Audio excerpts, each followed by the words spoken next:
Dear viewers, biology के तमाम अहम यहाँ पर MCQs हल करने जा रहे हैं।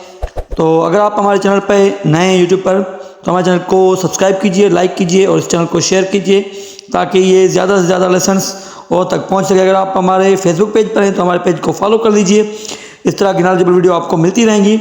अगर आप हमें टिकटॉक पर देख रहे हैं तो हमें फॉलो कर लीजिए और हमारे चैनल को यहाँ पर भी लाइक कर लीजिए। तो स्टार्ट करते हैं। पीछे 14 जो हैं हमने क्वेश्चन MCQs क्लियर करके अपने चैनल पर अपलोड किए हुए हैं। तो क्वेश्चन नंबर यहाँ पर 15 है, ऑर्गेनेल्स ऑर्गेनेल्स क्या हैं? यहाँ पर ऑर्गेनेल्स का मीन्स लिटिल ऑर्गन, छोटे से organs. It functions to lies cell alive, cell को अलाइव रखने के लिए होते हैं। तो इस तरह का जो भी रिलेटेड आंसर आएगा उसे आपने क्या करना है, चूज करना है। तो आंसर यहाँ पे सब सेलुलर यानी सेल के अंदर काम करने वाला, सेल के लिए काम करने वाला जो भी सब होता है यानी दरपेश होता है। जो भी चीज़ सब जिसके साथ लगा वो समझ लीजिए कि वो दरपेश होता है। Sub cellular structure, it is a cell, ये भी एक सेल है, सेल स्ट्रक्चर है विथ पार्टिकुलर टास्क होता है इसका भी, यानी कोई खास काम ही करता है ये भी। आगे आ जाते हैं। यहाँ पर इसे अगर ज़्यादा डिफाइन करेंगे तो हमारे पास वक्त नहीं है और वीडियो भी लंबी हो जाएगी। एक एक अगर लेसन को एक जो है क्वेश्चन है उसे हम डिफाइन नहीं कर सकते। उसके बाद क्वेश्चन नंबर 16 है, फंक्शनल यूनिट ऑफ DNA। 2 बार इसलिए लिखा है, यहाँ पर थोड़ा सा धुंधला हो गया था, तो एक बार ये DNA है, यहाँ पर DNA functional unit of DNA क्या कहलाता है? Genes. Answer genes. Question number 17 है, various tissues type of combine, various मुख्तलिफ टिश्यूज की टाइप जो कंबाइन होते हैं आपस में टू मेकअप क्या बनाते हैं? Answer organs. टिश्यूज मिलकर, blood is an example of tissue and tissues combine अगर होते हैं तो क्या बनता है? ऑर्गन बनता है, एक पार्ट ऑफ बॉडी बनता है, एक उज़्वा बनता है।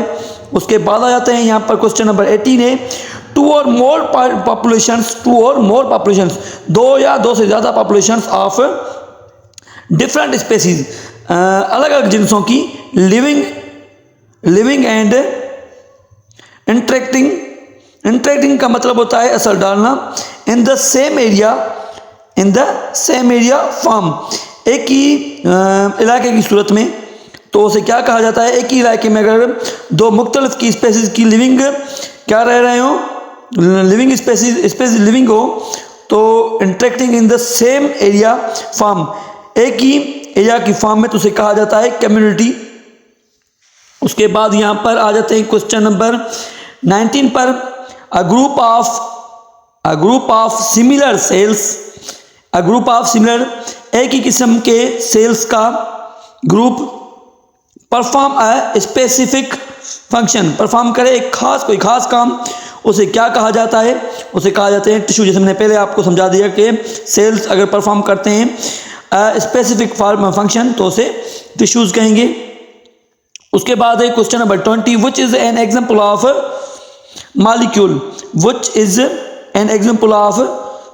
मॉलिक्यूल का एग्जाम्पल क्या है? DNA।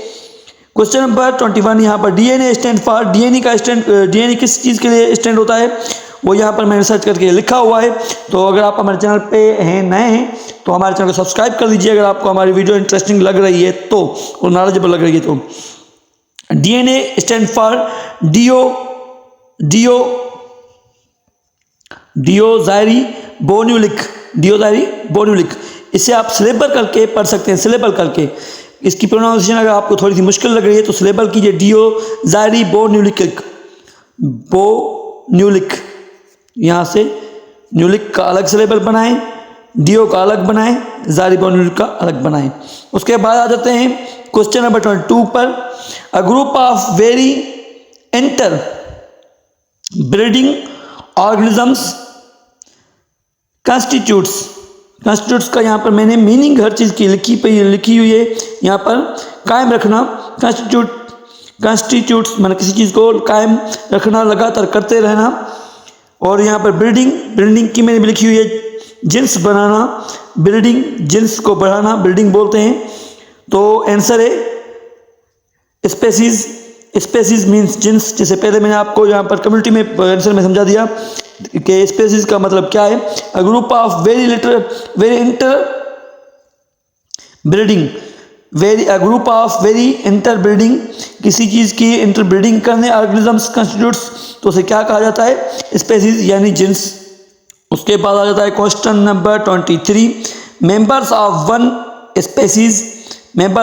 वन स्पेसीज इनहेबिटिंग, आबाद रखते हैं, द सेम और फॉर्म, तो उसे क्या कहा जाता है, पॉपुलेशन।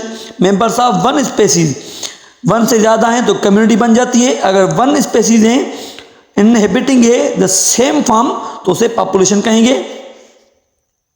उसके बाद है question number 24, on the basis of collected facts and figures a scientist formulates यानी फार्मूले, अफेक्टिव हकीकत, फैक्टिव यानी फैक्टिव किस बात को आप बोलते हैं, हकीकत, इफेक्टिव है हकीकत, स्टेटमेंट कॉल्ड, तो उसे क्या कहा जाता है, one of the basics collected, किसी चीज़ की बेसिस पे कलेक्टेड हो फैक्ट्स और फिगर्स के साथ, साइंटिस्ट फार्मूलेट्स, उसे फार्मूले के साथ, effective statement called hypothesis. Hypothesis क्या है, हाइपोथेसिस की यहाँ पर दावा, मफरूज़े, क्यास, बुनियादी उसूल, ख्याल।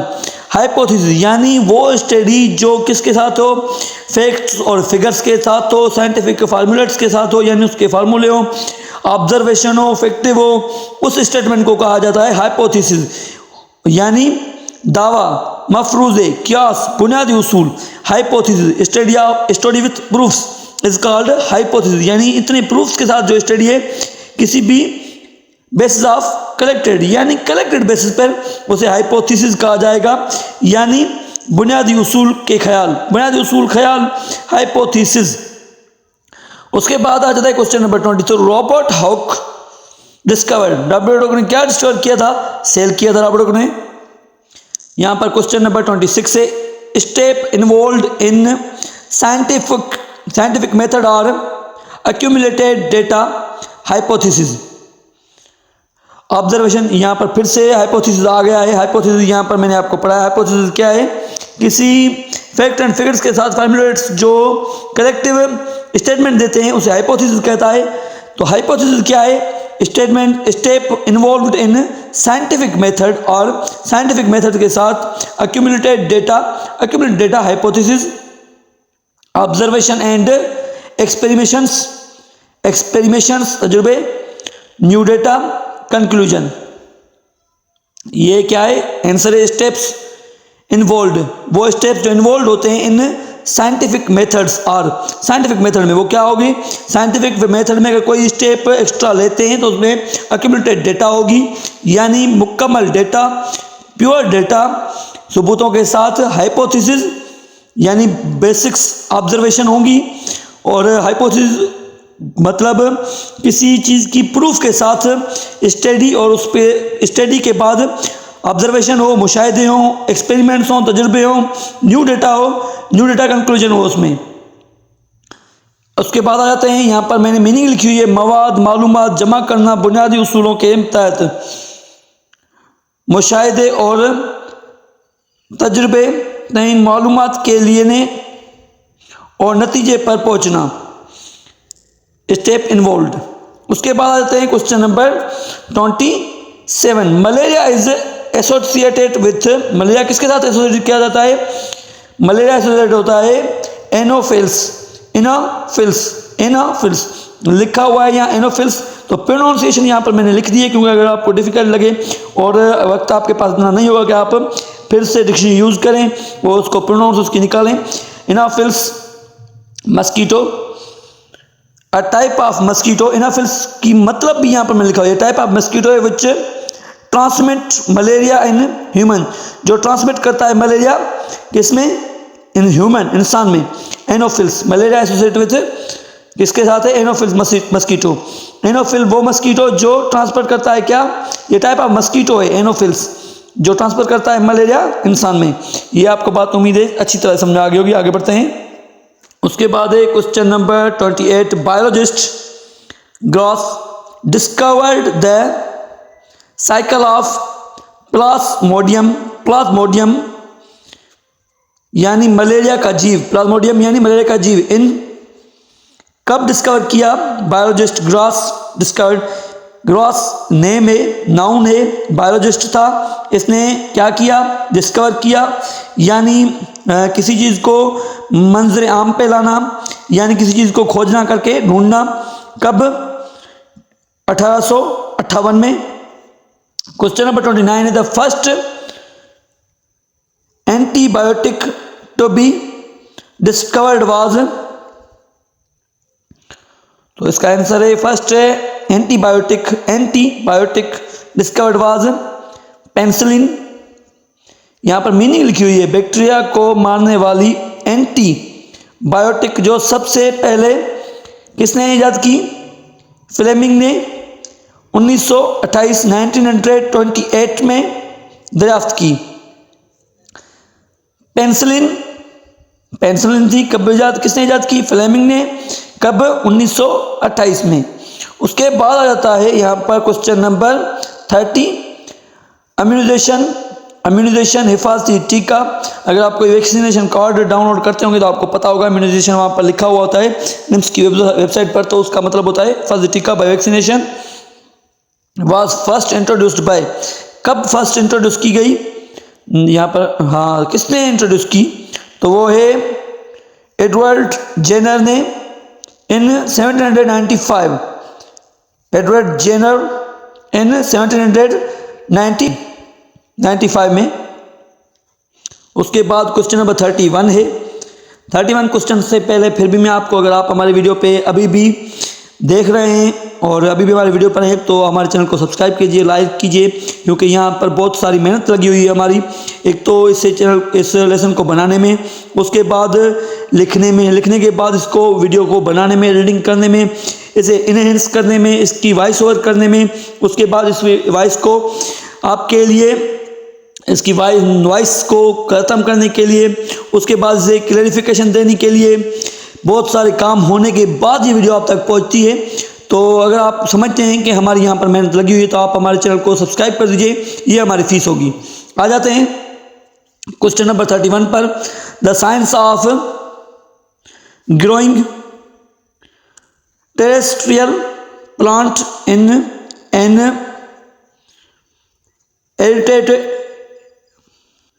एरेटेड सॉल्यूशन इज, आंसर है हाइड्रोपोनिक्स। क्वेश्चन नंबर 32 है an educated guess is called hypothesis. यहाँ पर फिर से हाइपोथेसिस आ गया। अगर एन एजुकेटेड गेस, अगर कोई एजुकेटेड होता है कोई और गेस करता है, वो अगर गुमान भी करेगा किसी चीज़ का तो उसे हाइपोथेसिस कहा जाएगा, क्योंकि उसने ये चीज़ें सारी मुशाहिदा की होंगी, उसके बाद उसके एक्सपेरिमेंट होंगे उस पर, तभी वो जाके हाइपोथेसिस देगा। Question number 33 Dolly and sheep was a highly successful clone from a Semitic cell reported back in, answer है 1996। क्वेश्चन नंबर 34 है crop rotation helps in, answer eradication of disease। Question number 35 people living in high altitudes like mountains, high altitudes ऊंची जगह पर like mountains usually have a, answer large number of red blood cell। जो ऊंची जगहों पर रहते हैं उनमें लार्ज नंबर में क्या होते हैं? रेड ब्लड सेल होते हैं। Question number 36 which character differentiates living things from non-living organisms, answer है they are highly organized and complex, made of one or more cells and contain genetic material। Question number 37 है which vitamin is needed for the formation of a light sensitive pigment in the retina? Answer is vitamin A. Question number 38. The average internal temperature of human body is 37.0 C. Question number 39. The study of fossils is called? Answer paleontology. Question number 40. About dash of the body weight of a mammal is water. Answer 70%. About dash percent of the body weight of a mammal. Mammal किसको कहा जाता है? जो दूध पिलाने वाले जानवर होते हैं, एनिमल्स होते हैं, उसे मैमल कहा जाता है. इस वाटर 70% होता है उसमें. Question number 41. The experiments on DNA molecules in chromosomes for knowing the basis of inherited यानी इनहेरिटेड जो चीज़ें ट्रांसफ़र होती हैं पेरेंट्स की बच्चों की तरफ, उन्हें इनहेरिशन कहा जाता है. डिजीज और conducted by? Answer molecular biologists. Question number 42. On wound dash fight foreign particulars like bacteria. Answer white blood cells. यहां पर पूछा गया है कि वन वाउंड फाइट फॉरेन कौन सी चीज़ है इंसान की जो फाइट करती है बाहरी बैक्टीरिया से, बाहर जरासीम से? तो वो है वाइट ब्लड सेल्स होते हैं जो फाइट करते हैं बैक्टीरिया से, जरासीमों से जो बाहर के होते हैं. क्वेश्चन नंबर 43 है synthetic insulin from pork was formed by which technique? Answer biotechnology. Question number 44. Blood is carried towards the heart by? जो खून होता है टुवर्ड्स द हार्ट किसके रास्ते जाता है? तो वो वेन्स, रगों के जरिए जाता है. Question number 45. The branch of biology which deals the study of social behaviour and communal life of human beings living in any environment is called? Answer social biology. यहाँ पर पूछा गया है कि the branch of biology branch which deals जो deal करती है with the study of social behaviour को, समाजी बिहेवियर को, and communal life of human belongs living in any environment, किसी भी माहौल में, इस कॉल्ड वो कहलाती है जाहिर है. यहाँ पर सोशल के बारे में पूछा गया तो सोशल बायोलॉजी कहलाएगी. कुछ क्वेश्चन ही जवाब बता रहे होते हैं. Question number 46. Dash is essential for the formation of haemoglobin? Answer is iron. Question number 47. Out of 92 naturally occurring chemical elements, how many are considered as bioelements? तो कितने कंसिडर किए जाएंगे? वो कंसिडर किए जाएंगे, समझे जाएंगे 16. Question number 48. Dash are needed as a source of energy for the vital activities of the blood? Answer is carbohydrates. Question number 49. Oxygen accounts for dash percent of total human body mass? Answer is 65%. उसके बाद आता है यहाँ पर question number 50. The atoms of different elements combine with each other through ionic and covalent bonding to produce compound. This stable form is called? Answer is a molecule. Question number 51, which one is a micro molecule? Answer is ATP. ATP यहाँ पर stand for, इसे syllable करके मैं आपको समझा देता हूं। अडेनी एडी नो साइन, adenosine, adenosine triphosphate, triphosphate, adenosine triphosphate, stand for abbreviation of ATP. ये इसका फुल फॉर्म है और यहाँ पर शॉर्ट फॉर्म लिखा हुआ है किसका? Which one is a micro molecule? Micro यानी छोटे से छोटा मॉलिक्यूल एटीपी होता है, जिसका फुल फॉर्म है एडिनोसिन ट्राइफॉस्फेट। क्वेश्चन नंबर 52 पर आ जाते हैं। तो क्वेश्चन नंबर 52 है, a structure formed by groups of similar cells organised into close sheets और bundles performing similar functions is called as tissues। Tissues यानी structure of formed by groups, एक structure जो form शक्ल दी गई है by groups of similar cells, यानी एक ही किस्म के जीवों के साथ, ऑर्गेनाइज इनटू क्लोज शीट्स, उन्हें ऑर्गेनाइज किया गया है क्लोज शीट के साथ, और बंडल्स परफॉर्मिंग सिमिलर फंक्शंस, और सिमिलर फंक्शंस कर रहे हैं, तो उन्हें क्या कहा जाएगा? Tissues. Question number 53, dialysis, haemodialysis. Question number 53 है हाइमोडायलिसिस। अब हाइमोडायलिसिस यहाँ पर आपको इसको थोड़ा सा अगर प्रोनाउंसिएशन करने में दिक्कत आ रही हो तो आप इसके सिलेबल बनाएं। HAIEMO, haemodialysis means cleaning, means cleaning of, यानी किसकी क्लीनिंग को हाइमोडायलिसिस कहा जाता है? तो अक्सर आपने सुना होगा, आपके इर्द गिर्द डायलिसिस आपने सुना होगा कि डायलिसिस चल रही है, यानी चेंजिंग चल रही है। किस चीज़ की?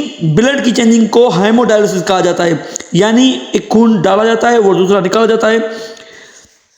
अल्लाह अपना आगे पढ़ते हैं। Question number 54, in animals coordination is achieved by means of.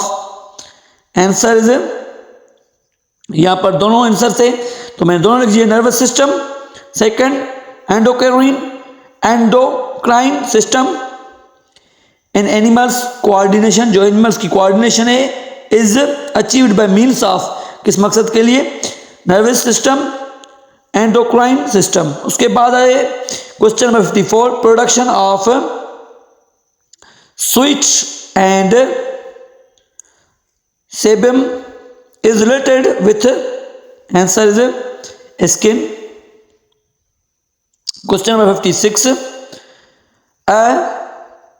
question number 56, the evaporation cooling in the respiration tract of dogs is called, यानी कुत्ते जो हम साय करते हैं और कुत्ते जो आपको नजर आते हैं, क्या कहा जाता है उन्हें, जो भागने के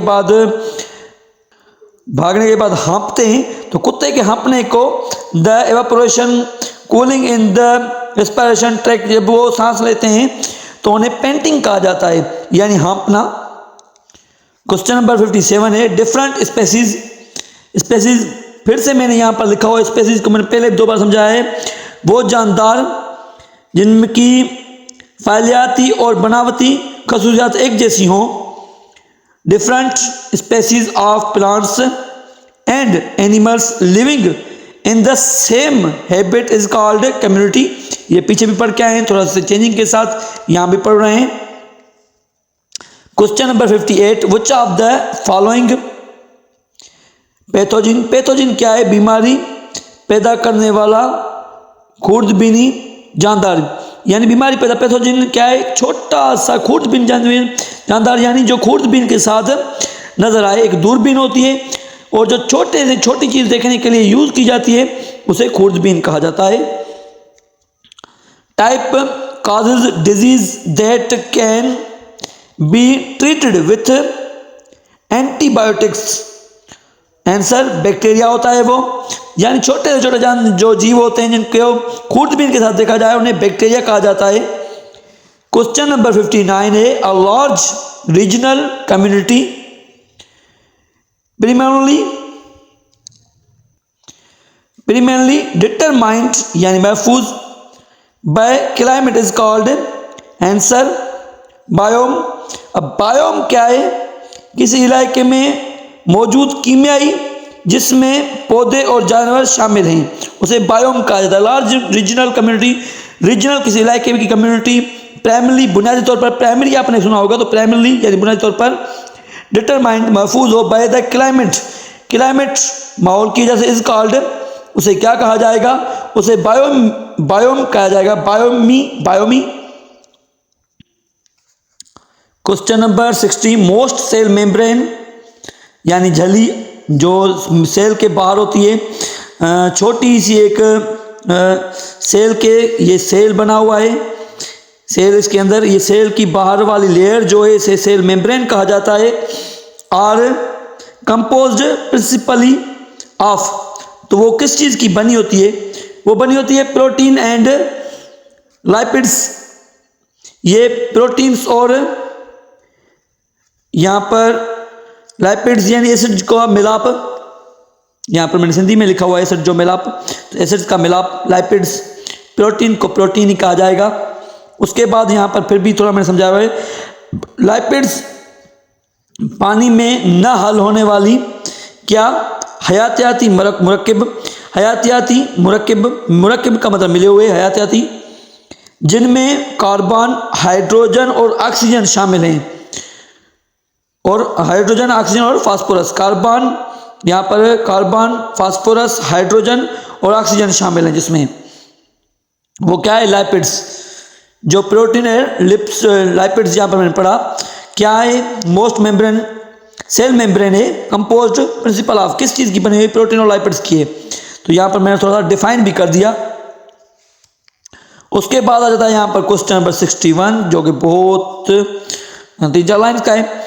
the concept that various organisms dominated this plant during various geological time period and thus placing organisms in a time sequence came from the studies by, उसे क्या कहा जाता है? द कॉन्सेप्ट ऑफ वेरियस, मुख्तलिफ चीज़ों का कॉन्सेप्ट, ऑर्गेनिजम्स डोमिनेटेड होता है जो, this planet during various geological, geological यानी ज़मीन के इल्म रखने वाले, time period and 10 placing organisms, और जो प्लेसिंग ऑर्गेनिजम्स के in the time sequence, time sequence के साथ यानी time by time, came from the studies by, तो टाइम सीक्वेंस के बाद साथ जो स्टडीज चलती आती है तो उसे कहा जाता है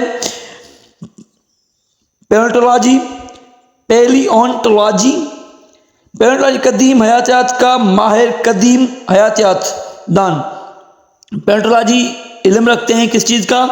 जो पीछे से लेकर कोई चीज़ एज अ सीक्वेंस चलती आ रही है, किसकी? वेरियस ऑर्गेनिजम्स की, उसे पैलियोंटोलॉजिस्ट कहा जाता है। पैलियोंटोलॉजिस्ट, जियोलॉजिस्ट, केमिस्ट, ये कुछ चीज़ें मैंने आपको बता दी, ये इसकी रिलेटेड नहीं है, ये इसके रिलेटेड है सिर्फ। पैलियोंटोलॉजिस्ट, जियोलॉजिस्ट ज़मीन का इल्म रखते हैं, न्यूरोलॉजिस्ट दिमाग की रगों का इल्म रखते हैं, कार्डियोलॉजिस्ट दिल का इल्म रखते हैं। तो उस की सीक्वेंस के साथ मैं आपको समझाता आ रहा हूँ। उसके बाद यहाँ पर आ जाता है question number 62, normally in the process of osmosis the net flow of water molecules into और out of the cell depends upon difference in the answer concentration of water molecules inside and outside the cell.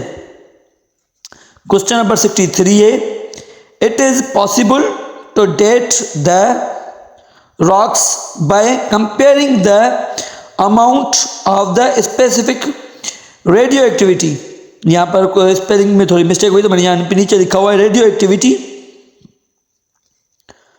और उसके बाद यहाँ पर लिखा हुआ है isotopes they contain which of the statement is correct in the respect, तरतीब के साथ उनकी कौन सा आंसर सही है। तो यहाँ पर मैंने आइसोटॉप्स की मीनिंग भी लिखी हुई है, जो डिफिकल्ट वर्ड है उनकी मीनिंग मैं यहाँ पर लिख देता हूँ। आंसर जिसे पहले एटमी नंबर एक जैसे हों, जिनके एटमी नंबर यहाँ पर के लिखा हुआ है, जो आपको यहाँ नजर आ रहा है, यहाँ पर थोड़ी सी मिस्टेक होने की वजह से आंसर जिसके एटमी नंबर एक जैसे हों। तो इसका आंसर है older sediment layers have less amount of these radioactive isotopes as that of the young ones। Question number 64 है सोडियम आयोन्स। आयोन्स क्या है? आयोन्स की यहाँ पर मैं आपको बाद में बताता हूँ। Ions are pumped from a region of lower concentration to a region of higher concentration in the nerve cell of human। This process is an example of answer active transport। अब यहाँ पर मैंने लिखा हुआ है आयोन्स। आयोन्स क्या है? यहाँ पर any atom of group of atoms, any atom या ग्रुप ऑफ एटम्स को आयोन्स कहा जाता है। इसका आंसर है एक्टिव ट्रांसपोर्ट। क्वेश्चन नंबर 65 है। अगर अभी तक अब आप हमारे जुड़े हुए हैं लेसन के साथ, तो हमारे चैनल को अब लाइक कीजिए, शेयर कीजिए, चैनल को सब्सक्राइब कीजिए और बेल के आइकन को प्रेस कर दीजिए, ताकि इस तरह की जो भी नॉलेजेबल वीडियो है उसका नोटिफिकेशन सबसे पहले आपको मिले। एज अ टीचर अब मेरा हक बनता है, एज अ फीस आप मेरे चैनल को सब्सक्राइब कर दें। अल्लाह हाफिज़।